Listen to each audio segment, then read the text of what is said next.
Viagens, lazer, cultura e experiências únicas. Começa agora pela Rádio Catedral FM, Vox Populi Turismo.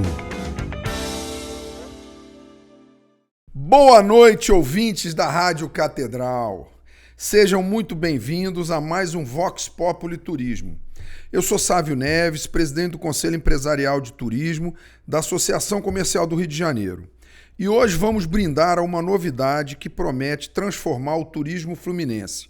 O enoturismo, ou seja, o turismo de vinhos. Sim, o Rio de Janeiro, conhecido pelas suas belíssimas praias, agora também se destaca pelas suas vinícolas. Uma rota estruturada está nascendo no coração do estado, conectando tradição, inovação e os sabores únicos das uvas da Serra Fluminense. E quem conta todas estas novidades para a gente é a Thaísa Araújo, gestora de projetos da Coordenação de Turismo do Sebrae Rio. Bem-vinda, Thaísa. Obrigada, Sávio. Boa noite a todos. Boa noite, Sávio. Thaísa, vamos entrar aqui direto no nosso assunto, que é um assunto muito interessante, que a gente traz aqui no Vox Populi Turismo, porque vinho, visitação, vindima, tudo que a gente vai tratar aqui agora faz parte de um fluxo turístico para o interior do estado, né? Aqui na Serra Fluminense, essa grande novidade de um estado aqui da região sudeste, que é muito quente, e que está dando um bom terroir, né? A natureza está favorecendo o plantio e a vitivinicultura aqui no nosso estado, enfim, que já era uma tradição lá no sul do Brasil e agora aqui no Rio de Janeiro. O que é a Rota do Vinho?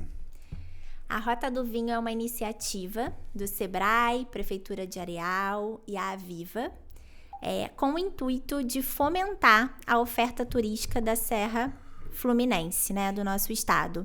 A ideia é que a gente pudesse criar aí um catálogo diferenciado da Serra do Rio de Janeiro, ofertando produtos diferenciados por meio do vinho e das experiências turísticas. E o Sebrae, com o olhar dele, né, de gestão, quis qualificá-los, né, e desenvolver aí produtos turísticos diferenciados para que a gente pudesse se fortalecer nesse segmento. E claro, né, lançamos a primeira rota do estado, agora em 2025, no Vinho na Vila. Então, eu acho que isso é um marco para a gente, é um marco para os produtores, né, da Serra Fluminense, a gente poder sair aí na frente, integrando esses municípios participantes com a primeira rota do enoturismo aqui do estado do Rio de Janeiro. Muito bem. Ô Thaísa, quais são as cidades que fazem parte dessa rota turística? Hoje, dentro, né, da rota, a gente tem Pati do Alferes, a gente tem Paraíba do Sul, Três Rios, e aí Três Rios pega ali o distrito de Bem Posta, São José do Vale do Rio Preto. Fazenda Bem Posta faz parte? Faz parte, é uma das vinícolas que fazem parte. Um abraço pro Marquinhos, que é o dono da Fazenda Bem Posta, querido amigo. Querido. Está muito animado com isso. Sim. Petrópolis, Secretário, Araras, e a gente fecha, né, e Areal, que é o grande fomentador aí desse trabalho, né, desse projeto. A prefeitura de Isso, Areal, de né? Areal. O nosso querido prefeito Gutinho, no segundo mandato, é um entusiasta desse tema da vitivinicultura na região serrana, mas, claro, capitaneada ali por Exato. Areal, que pega toda aquela região. Quando você fala de Areal e quando você fala de Secretário, é Petrópolis, né? Isso. Que são distritos de Petrópolis. Areal não é distrito. Areal é um município mesmo. O Secretário, secretário que é um distrito. Ô Thaís, como vocês escolheram as vinícolas que fazem parte do roteiro? Há alguma história especial por trás dessas parcerias? Acho que além do desejo, né, desses produtores em construir, né, em parceria com o Sebrae essa primeira rota, a gente deixou muito livre, né, que os participantes da Aviva, eles demonstrassem interesse em fazer parte. Aviva? A Associação de Produtores da Serra Fluminense do estado do Rio de Janeiro. Perfeito. a gente deixou muito aberto para que os produtores que se sentissem, né, preparados para fazer parte da rota nesse momento integrassem esse roteiro. E por que isso? Porque a gente entende que a experiência turística, nesse caso, ela vai muito além da produção do vinho. Então, entre esses produtores que faziam parte da associação, alguns fazem a produção do vinho, né? Estão com a plantação, porém, não queriam, neste momento, atuar com a atividade turística. Então, não chegou a ser uma seleção específica do Sebrae, mas a gente deixou aberto que os interessados, no momento que a gente começou a desenvolver esse trabalho, que foi em torno de outubro, novembro de 2024, ou seja, é um trabalho muito recente, que ainda vai completar, né, um ano aí de história, Isso. mas que a gente já tem grandes entregas em tão pouco tempo. Então, a gente deixou muito aberto para que eles demonstrassem interesse, até para que a gente conseguisse ter esse retorno rápido, né, em relação ao desenvolvimento de produto e oferta aí para o mercado. Muito bem. Fugi um pouquinho aqui, só porque me criou uma curiosidade. O Sebrae imagina um selo para essa região? O Sebrae, ele não certifica, né? O Sebrae, ele não vai dar um selo, mas a gente dá, na verdade, sempre uma placa de participação. A gente não entra muito nesse mérito da certificação, né? Como o Imetro, por exemplo. Não digo certificação, eu digo assim, por exemplo, o vinho que sai de Mendoza, né? Que é um fornecedor de vinho consagrado no mundo inteiro, quer dizer, o vinho de Mendoza, né? Vocês imaginam, enfim, num futuro, esse programa avançando, você acha que existe a possibilidade de criar um selo do vinho fluminense? Sim, eu acho que a gente pode pensar, junto até com outras áreas do Sebrae, né, nessa parceria, a área de agro, a área de indicação geográfica, porque aí a gente pode pensar nisso, em ter de fato um selo, né? De procedência, enfim, algo que a gente consiga mostrar para o mercado um diferencial em relação às vinícolas, né, que estão sendo trabalhadas por meio desse roteiro. Então, porque eu acho, assim, particularmente, eu tive lá, falei, né, comentei com você aqui antes de começar o programa, que eu tive na inauguração da Aviva, da associação. Da associação, que foi na Fazenda Bem Posta. Com Roberto Medina, com uma turma grande lá, são 30 e poucas dentro da parceiros, né, associados. E o vinho nacional, ele ainda tem um preconceito muito grande, né? O espumante já tem aí uma história consagrada, ganha prêmios internacionais e tal. Mas o vinho ainda não.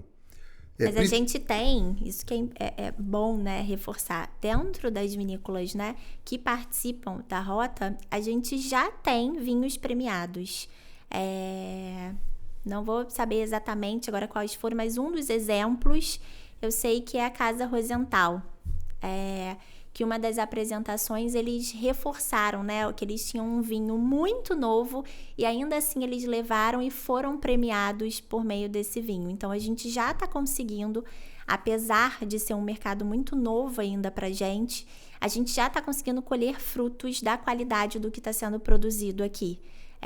Então um exemplo é o Rosenthal, mas assim, a gente tem entre outros, né, que fazem parte não só da Aviva, mas do roteiro também, que já conseguiram se destacar pela qualidade. Isso eu acho que é um ponto importante, né? Isso é muito importante, né? É porque é uma produção pequena, o vinho acaba ficando com um valor de mercado mais caro e as pessoas, o consumidor, acaba fazendo essa comparação. Não, um vinho que não é tão barato e que a qualidade ainda não está consagrada. Mas é importante a gente falar que aqui no Rio de Janeiro já se faz vinho de boa qualidade, né? Sim. Aroca também, a vinícola Aroca lá em Areal, que eu estive lá visitando. Enfim, tem muita gente boa investindo nisso, trazendo os enólogos de Mendoza. Se especializando, exatamente. Da Argentina, pagando caro por essa consultoria para para dar um produto de qualidade, né? Então é importante quem está nos ouvindo saber que o Rio de Janeiro faz faz vinho de altíssima qualidade, né? No mesmo nível desses que a gente está falando aqui. E com acesso, né? Logo ali, pra claro, gente. 1h30 a pessoa fazer essa visita, isso é importante. Thaísa, nós vamos falar muito das vinícolas, do nosso interior, esse fluxo turístico que os vinhos, que a vitivinicultura está fazendo aqui no Rio, movimentando o interior do Rio de Janeiro. Nós vamos falar desses empreendedores que estão apostando nesse mercado novo. Muitas pessoas nunca mexeram com vinho. Exato. E viram no vinho uma oportunidade das suas fazendas, suas grandes propriedades. Outros estão investindo, comprando terrenos naquela região toda ali. A gente está falando de Areal, mas Paraíba do Sul é vizinho. Exato. É tudo muito São próximo, José do né? Vale do Rio Preto, Petrópolis, toda essa região que você está falando aí. Teresópolis, né? A Serra Carioca que a gente fala. Enfim, tem muita coisa para a gente falar. Nós vamos para um rápido intervalo e logo em seguida a gente volta aqui com os nossos ouvintes para falar desse tema tão importante, tanta curiosidade que tem despertado, né? Vinho no Rio de Janeiro. Eu acho que hoje o nosso programa é privilegiado de falar de um tema tão importante e que vai, de alguma forma, abrir a cabeça das pessoas de saberem que o Rio de Janeiro faz vinho de qualidade. Então, espera um pouquinho, a gente já está voltando com mais um bloco, aqui recebendo a Thaísa do Sebrae, falando de vinho no Rio de Janeiro. Você está ouvindo Vox Populi Turismo.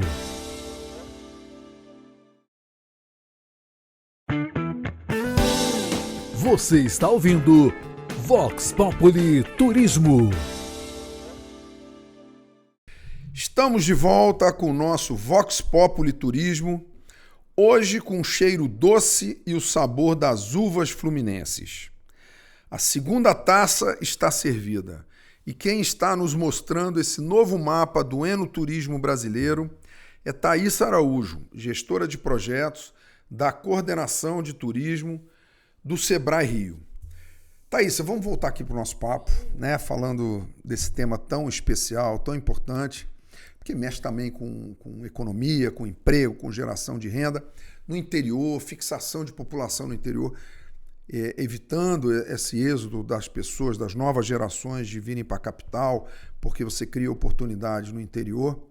É um tema tão importante.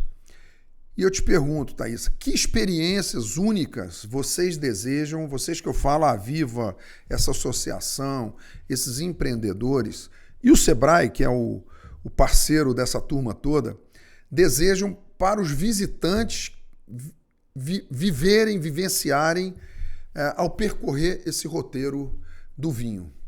As experiências vão muito além da produção do vinho. Eu acho que a nossa proposta, quando a gente pensou, né, e executou de fato o desenvolvimento das experiências, foi na diversificação da oferta. E aí, o que eu quero dizer, né, com isso? Cada produtor tem uma experiência diferenciada. Dentro, né, da rota, a gente tem 16 produtores. Entre esses 16, você vai viver algo diferente em cada um deles. Então, independente, né, do período de vindima, do período da colheita, né, das uvas, você tem como garantir uma experiência diferenciada, com qualidade e vivenciar de fato o enoturismo aqui no nosso estado. Então, a nossa proposta era oferecer algo complementar entre esses 16 participantes e algo que pudesse ser trabalhado independente do período do ano, né? Algo que não tivesse, de fato, um período de sazonalidade e que a gente só crescesse com o passar do tempo, junto com esses produtores, né, participantes. E quando você fala de enoturismo, enfim, da rota do vinho, você associa também hospitalidade, você associa Sim. também gastronomia, né? Então, como a gastronomia e a hospitalidade dessa região, né? Uma região grande, porque pega desde o Vale do Café, que você falou que Pati de Alferes, mas estica até a fronteira com Minas Gerais, né? Como você vê a gastronomia e a hospitalidade dessa região integrada às experiências enoturísticas? Quando a gente fala de turismo, a gente não tem como fugir de gastronomia e nem fugir de hospitalidade. Eu acho que esses dois itens acabam sendo a base até para a construção das experiências, né, que foram pensadas. O que a gente quis conectar pensando em hospitalidade e gastronomia foi entregar de fato algo diferente de um turismo tradicional. O que seria isso? Quando você vai visitar, né, as vinícolas, você vai ter uma experiência imersiva em cada uma delas. Então, em alguns você vai vivenciar a degustação dentro de um restaurante e aí vai ter uma degustação mais sensorial, né? Que você vai ter a comida, não vai ter somente o vinho. Em outros casos, você não vai ter a parte gastronômica em si, mas vai ter a hospitalidade, a experiência de fazer a pisa da uva, por exemplo. Então, a nossa proposta em integrar gastronomia e hospitalidade foi nesse diferencial entre um turismo tradicional e o turismo de experiência, conectando esses eixos que trazem esse diferencial para um roteiro turístico. Então, isso aqui eu sinto falta, assim, como militante do turismo, Sim. uma pessoa que está envolvida com o turismo, de um calendário, de colocar isso na prateleira. Então, a gente precisa ter a data para isso. Por exemplo, tal vinícola, em tal lugar, em tal época, vai fazer a colheita, né? A tão desejada e esperada colheita. São 2 por ano, porque lá eles fazem a técnica da dupla poda, a dupla colheita, a poda invertida. E outros eventos que possam acontecer. Então, por exemplo, a pisa, né? Botar, que é a coisa, né, lá atrás, tradicional, de colocar as uvas numa bacia, sei lá, um ofurô, como é que chama aquilo? É como se fosse, né? Uma bacia uma grande, bacia, né? exato. E as pessoas ali pisando, Pisam. que é aquele negócio tradicional. Isso a gente não tem isso na prateleira. Para vender isso para o turista, essa experiência, seria interessante. Na verdade, isso já está sendo comercializado, mas eu entendo que por ser um roteiro ainda muito embrionário, né? A gente tem aí... Esse lançamento aconteceu em maio. Então, está sendo um processo de aprendizado e construção em conjunto, né?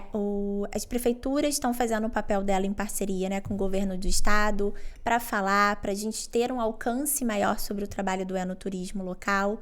Enquanto o Sebrae, a gente tem um material gráfico, né, um catálogo também, onde a gente consegue apresentar essas experiências. Então, por exemplo, enquanto o Sebrae, a gente tem o site experimenteorio.com.br, que as pessoas conseguem baixar não só esse roteiro do enoturismo, mas alguns outros roteiros que foram desenvolvidos junto, né, com a Secretaria de Estado, que é uma forma das pessoas terem Qual acesso. Secretaria de Estado? Aqui da cidade do Rio mesmo, Mas a Setur. Do turismo, do turismo, Secretaria de Turismo, a Setur. E aí, a gente consegue fazer essa conexão de mostrar, né, para quem tem acesso a esse material, quais são os empreendimentos e quais são as experiências. Hoje, as redes sociais, né, elas vêm ganhando força. Então, de alguma forma, todos que estão colocando os seus produtos, né, na prateleira, que está entrando aí, né, nós passamos agora pela primeira temporada, né, de alguns deles em relação a essa colheita da uva. Então, eles começaram a fazer essa divulgação. Eu acho que isso é uma questão de tempo, sabe, Sábio? Para a gente poder se consolidar. Amadurecer, né? Amadurecer, exatamente. Eles entenderem, inclusive, o fluxo que eles querem de funcionamento para esses produtos. É tudo muito novo, né? Principalmente para eles, como a gente comentou. Alguns não eram produtores e começaram a investir nisso, trabalhavam em um outro setor, enxergaram uma oportunidade, começaram a estudar e buscar por isso. Então, a gente percebe que é o aprendizado na prática. A gente erra, a gente acerta e a gente acerta novamente, daqui a pouco erra e ajusta. Mas, enquanto o Sebrae, eu enxergo um potencial muito grande nesse grupo, né, nas entregas que eles vêm realizando, pensando que a gente começou a construção da experiência turística em novembro de 2024. Em maio, a gente conseguiu concretizar esse lançamento com essas experiências aprovadas, né, e validadas aí pelo Sebrae. E a gente está em agosto, passamos aí por algumas vindimas, né, algumas experiências de poda agora nesse momento, e eles vão iniciar a produção. Alguns deles, né, vão iniciar a produção. Então, eu acho que isso é uma questão de tempo para a gente ter isso mais divulgado, mais comercializado e popularizar, na verdade, né, o acesso à informação em relação a esses produtos turísticos do enoturismo. Claro. Mas, Thaís, assim, existem vários desafios, né? Existem os desafios individuais de cada uma desses associados, que é a questão da produção da uva, plantação, e enfim, toda a questão técnica agrícola, né, que cada um tem que desenvolver. Eu tô me referindo aqui à questão do turismo. Eu acho que o Sebrae e principalmente a Aviva, a entidade que congrega todo mundo, mesmo sendo ainda muito novo isso, já poderia, porque já existe isso, Sim. Minimamente já começar a vender, entre aspas, um calendário para quem já está fazendo, né? Sim. Tem muita gente que está começando, tá plantando, mas é heterogêneo, o grupo é muito heterogêneo. Mas já tem gente colhendo, já tem gente engarrafando. Eu sei que eles ainda, a vinícola mesmo, a fábrica, como é que fala? A produção, né? Não são todos, produção industrial, né, ainda eu acho que não tem nenhuma. Eles estão fazendo isso em... Não, na verdade a Tassinari já realiza própria, né? A Tassinari é onde? É em São José do Vale do Rio Preto. Já engarrafa? Já engarrafa. O Arouca também, se eu não me engano, ele já está com a produção própria. Não, ele está engarrafando em Barra do Piraí. Ah, é porque na última visita... Uma fabricação. Não, porque na última visita ele estava com uns equipamentos, então eu não sei se ele iria começar, sim, mas já estava com esse processo. Então a gente já tem alguns que já estão com a produção própria, alguns vão fazer parceria aqui pelo estado do Rio mesmo, na produção. O Arouca é o maior plantador, né? Ele tem 34 mil pés de uva lá, né? De várias espécies, principalmente o vinho, a uva branca. Mas ele ainda, pelo que eu sei, ele ainda não está engarrafando, está fazendo em parceria com outra... Isso, eles trabalham muito em parceria, né? Uma das vinícolas também de Pati também está nesse processo, né? A produção vai ser em parceria na região ali, mas com uma outra que já faz todo o processo. Muito bem. Thaísa, me diz uma coisa, que perfis profissionais estão sendo mais demandados pelas vinícolas nesse novo mercado que está sendo criado? É o sommelier, é o enólogo, é o guia turístico, é o operador de experiências. Que empregos que você está vislumbrando que estão aparecendo ali naquela região? O que a gente observou ao longo dessa jornada aí é que teve uma demanda em relação a enólogos, né? Mas em alguns casos... o próprio filho, né, algum familiar fez a especialização para poder trabalhar, buscou isso internamente, então foi uma forma de manter ali o que a gente fala, né, manter o filho, né, na região rural, que é algo que a gente sabe que antigamente acabava saindo, não enxergava valor em continuar. Um outro ponto que a gente tem observado bastante são as parcerias dos grandes produtores com os pequenos produtores. Por mais que a gente não afirme, né, uma atividade em específico de crescimento de demanda, porque a gente tem aí uma dor muito grande, né, no interior, que é a mão de obra, né, de forma geral. Então, você ter, né, pessoas que queiram, de fato, se especializar, se qualificar, isso vai demandando um tempo conforme o crescimento da demanda turística naquele destino.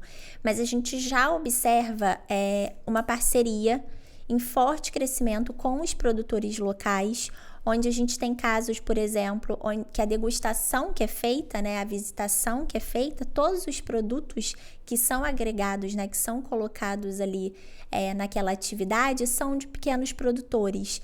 A gente tem caso de pessoas que terceirizam, por exemplo, o serviço do café da manhã, que é servido como uma experiência turística, ou piquenique na parte da tarde.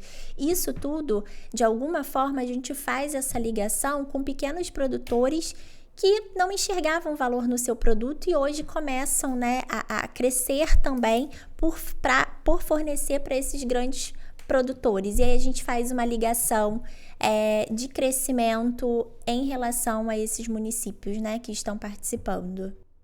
Perfeito. Como esse projeto, toda essa ideia, conecta a tradição vitivinícola local, né?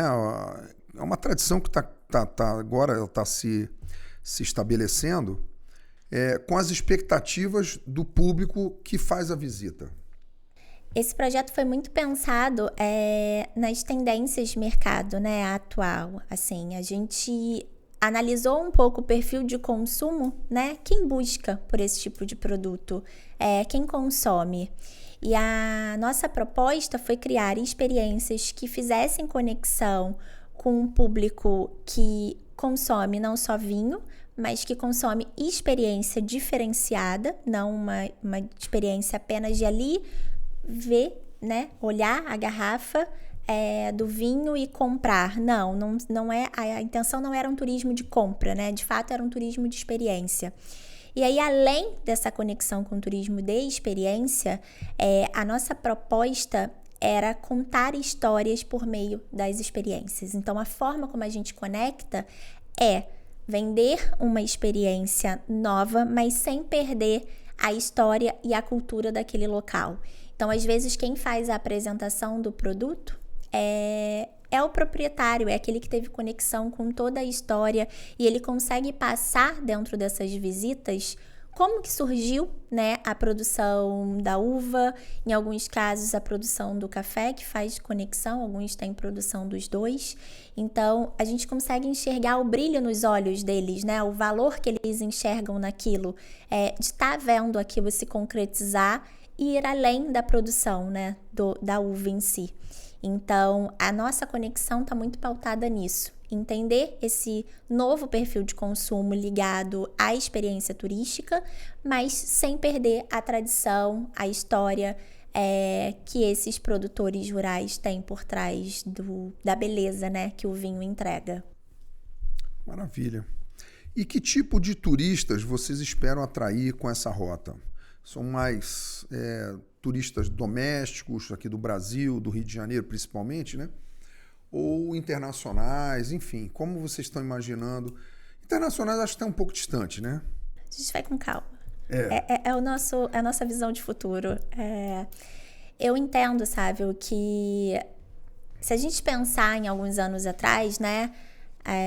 Vamos focar ali mais no Centro-Sul, né? Se a gente pensar no Centro-Sul, a gente não enxergava o Centro-Sul com um potencial turístico, né? A gente tinha outros pontos do interior do estado que sempre se destacaram muito mais. Eu acho que hoje, quando a gente olha para a rota do enoturismo, a nossa ideia, primeiro, é consolidar essas regiões turisticamente e, de fato, atingir um público local, até para que, né, o turista doméstico tenha conhecimento e consiga valorizar o que a gente tem aqui dentro, que é algo muito bom e algo que vem sendo aperfeiçoado para entregar. E, naturalmente, de forma gradativa, a gente alcançar aí turistas nacionais e, sim, em algum momento, como uma visão de futuro, né? Com estratégia, qualidade, qualificação, a gente chegar aí no turista internacional, que eu acho que não é um grande desafio, é possível,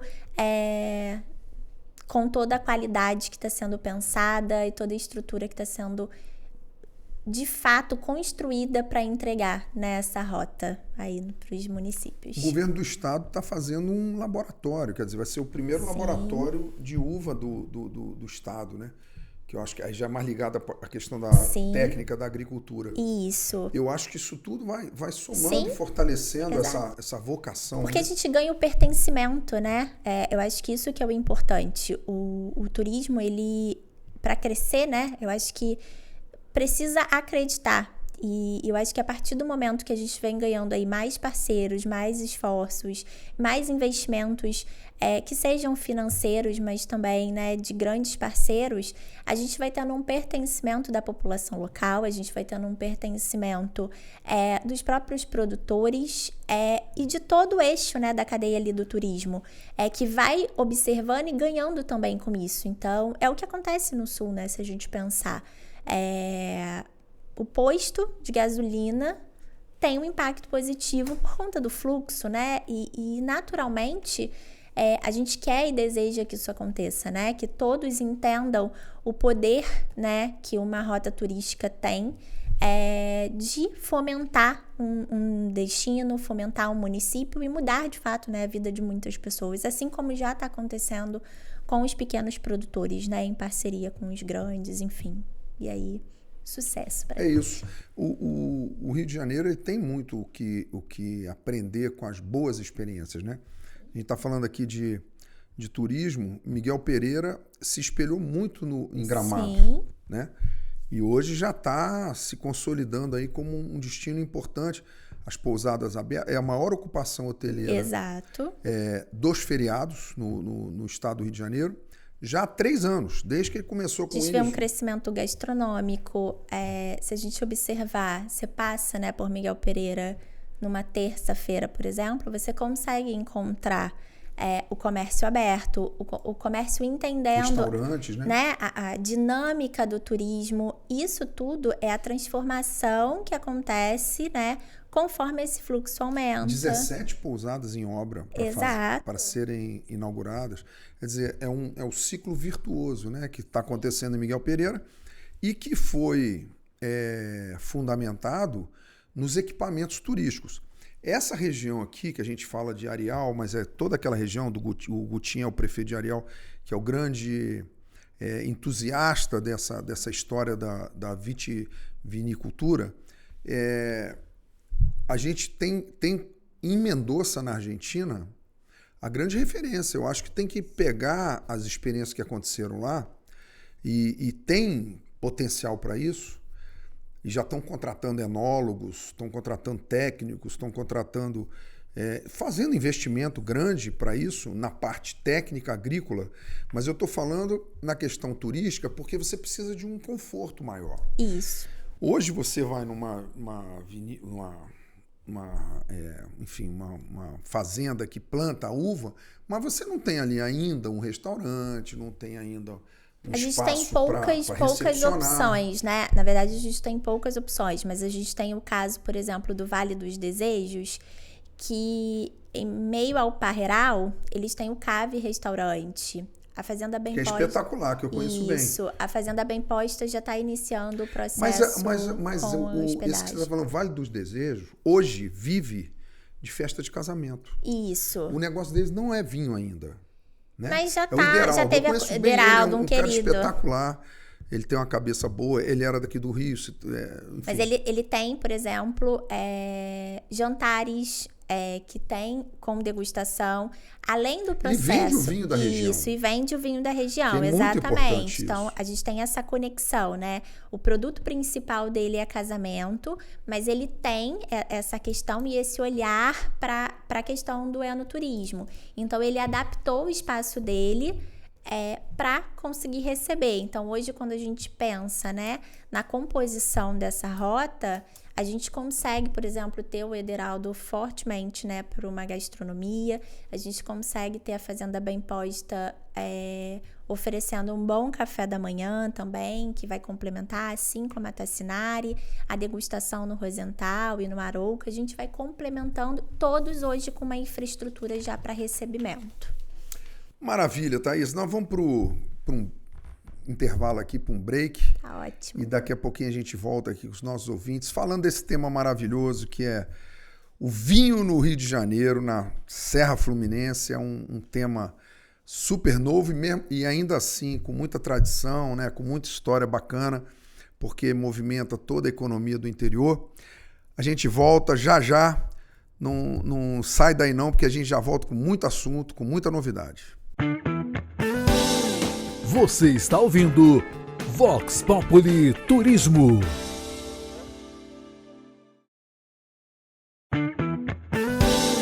Você está ouvindo Vox Populi Turismo.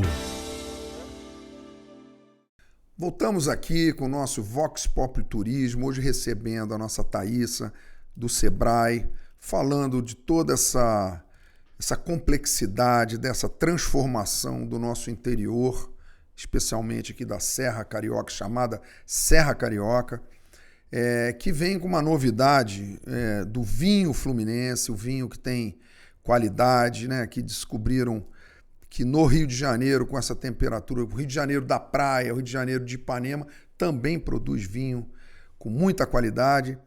E eu acho que esse tema traz muita curiosidade às pessoas. Eu tenho certeza que está todo mundo muito atento aqui ao que a gente está falando. E eu queria saber, Thaísa, como esse projeto trabalha para equilibrar o aumento do turismo com a preservação ambiental e cultural. A nossa intenção desde sempre foi fazer uma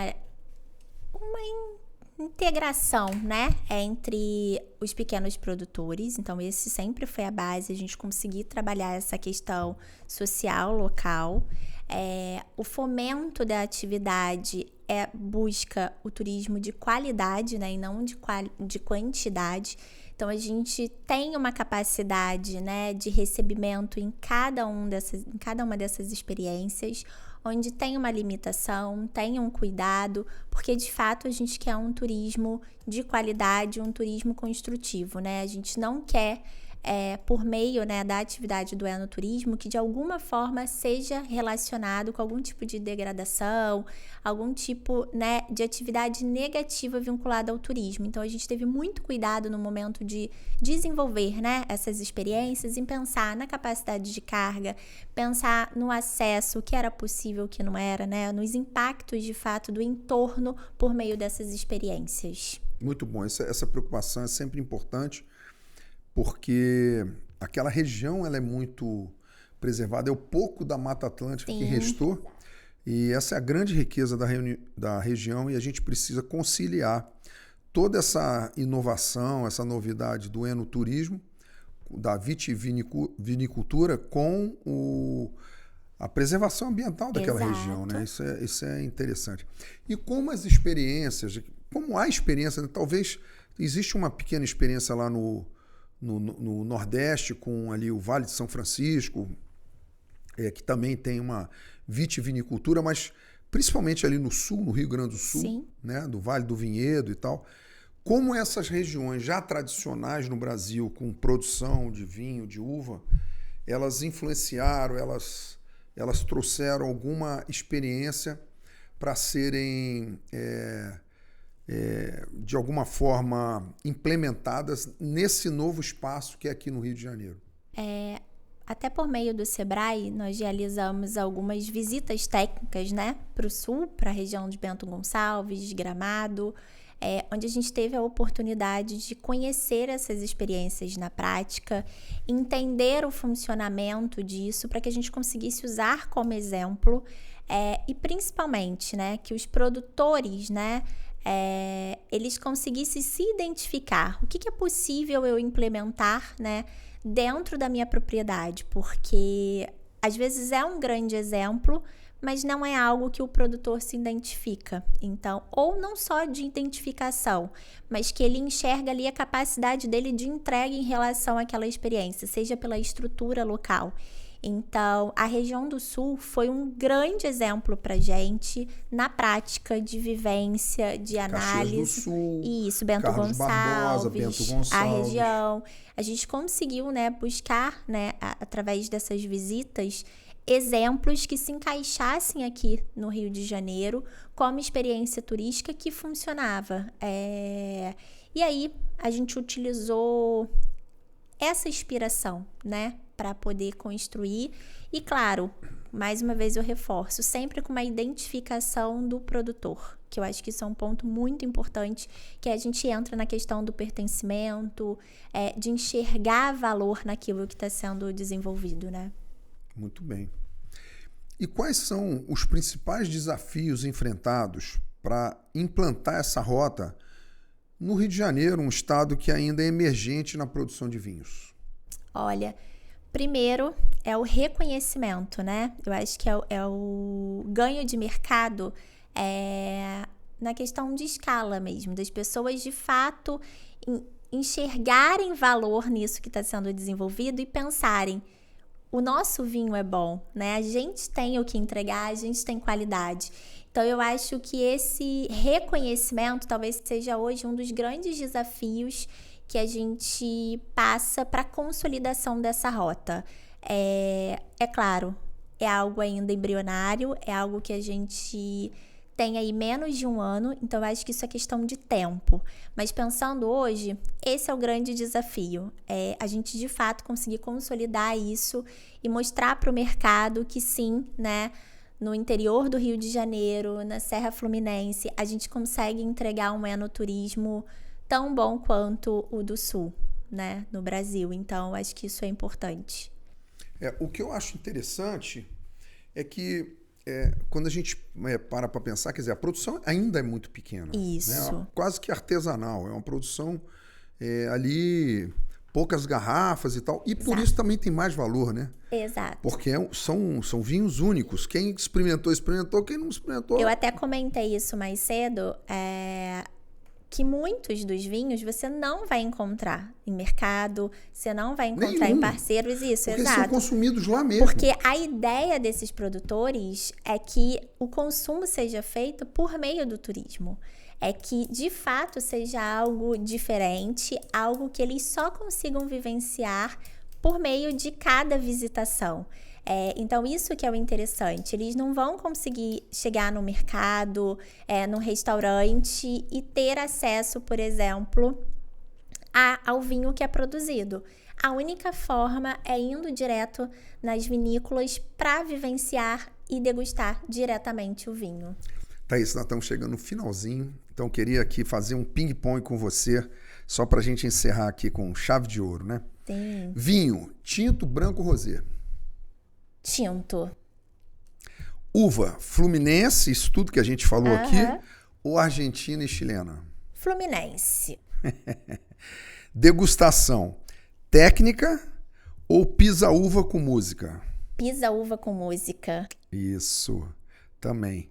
Rótulo, premiado ou produção familiar com história? Produção familiar com história. E por último, praia ou conhecer esse novo mundo dos vinhedos? Conhecer o novo mundo dos vinhedos e beber muito vinho com experiência turística. Que maravilha. Muito obrigado, Thaís, pela sua presença aqui no Vox Populi Turismo e, claro, obrigado a todos os nossos ouvintes pela companhia. Curtiu o bate-papo? Então siga o Vox Populi Turismo nas redes da Rádio Catedral FM. Estamos no YouTube, no Facebook, no Web TV Redentor, além de todas as plataformas de áudio. Lá você também pode conferir os programas anteriores, que são muito interessantes, que a gente falou também de outros assuntos muito bons. Eu tenho certeza que esse hoje, da gente falar aqui do vinho fluminense, também vai ser muito repetido e procurado. Nos vemos no próximo programa. Até lá e a gente volta na próxima sexta-feira. Muito obrigado. Viagens, lazer, cultura e experiências únicas. Você acabou de ouvir Vox Populi Turismo.